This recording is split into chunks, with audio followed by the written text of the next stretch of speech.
surfant sur l'irrévocabilité de ces décisions, la Cour constitutionnelle ne s'est jamais fixé de limite.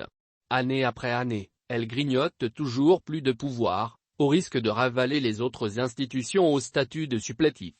Contentieux après contentieux, elle accumule les interprétations spécieuses, quitte à légaliser l'arbitraire.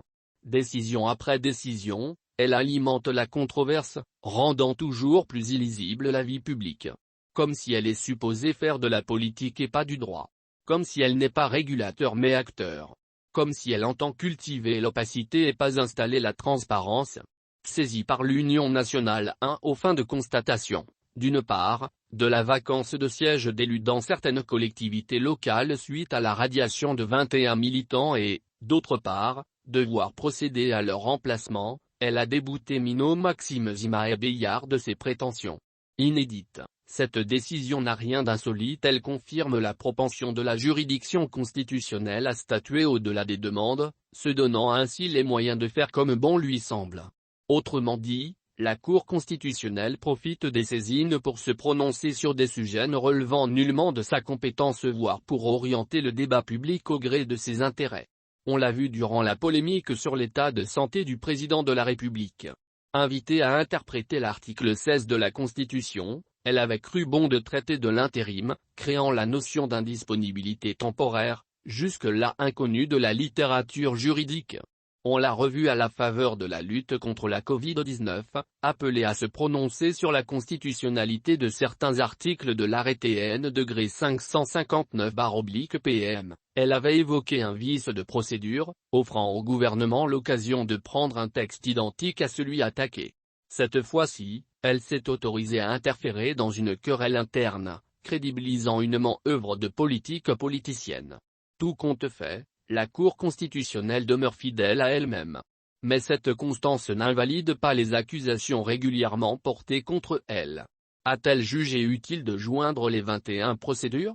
Comme elle le reconnaît, seules 3 personnes ont introduit des requêtes en contestation. Comment peut-elle généraliser ce moyen de défense? Comment peut-elle répondre aux 18 autres quand ces derniers ne lui ont rien demandé? A-t-elle pensé à se prononcer sur les radiations?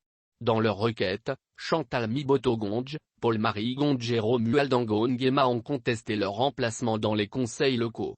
À aucun moment, ils ne lui ont demandé de se pencher sur leur éviction de l'un. En agissant comme elle l'a fait, elle s'est immiscée dans le fonctionnement d'un parti. Or, jusqu'à preuve du contraire, les litiges de cette nature se règlent soit devant les instances internes soit devant le juge judiciaire. Évoquant la scission supposée, la Cour constitutionnelle s'est davantage emmêlé les pinceaux. Ayant commencé par la juger effective depuis le 22 juillet 2022, elle a fini par admettre que ni les statuts ni le règlement intérieur de l'Union nationale n'ont prévu de règlement relatif à ce genre de cas. Comment peut-elle admettre l'effectivité d'une chose et dire ne rien savoir sur les modalités de sa formalisation ou de sa constatation? Ayant rappelé les dispositions de l'article 39 de la loi sur les partis politiques, elle a ensuite affirmé que seul le ministre chargé de l'Intérieur est compétent pour statuer sur les scissions advenues au sein des partis politiques comme c'est le cas en espèces. Comment peut-elle, en même temps, acter un fait et se déclarer incompétente pour connaître de cette question? À ne rien y comprendre. Entre tours de passe-passe et arguties juridiques, la Cour constitutionnelle visait un objectif clair. Le maintien des mandats des personnalités radiées de l'un. En laissant le sentiment de voler à leur secours, elle les a pris au piège, les faisant apparaître comme les instruments d'une stratégie conçue et pilotée par le pouvoir. En l'état actuel du dossier, la requête introduite par Zimae Beillard doit être rejetée, a-t-elle conclu. Reste maintenant à savoir si le ministère de l'Intérieur pourra prendre le contre-pied de cette décision ou s'il l'entendra comme une consigne. Dans le premier cas, on serait curieux de suivre la réaction des concernés, notamment la Cour constitutionnelle et l'1. Dans le second, on y verrait une preuve supplémentaire de ces collusions institutionnelles et liaisons dangereuses 1000 fois dénoncées.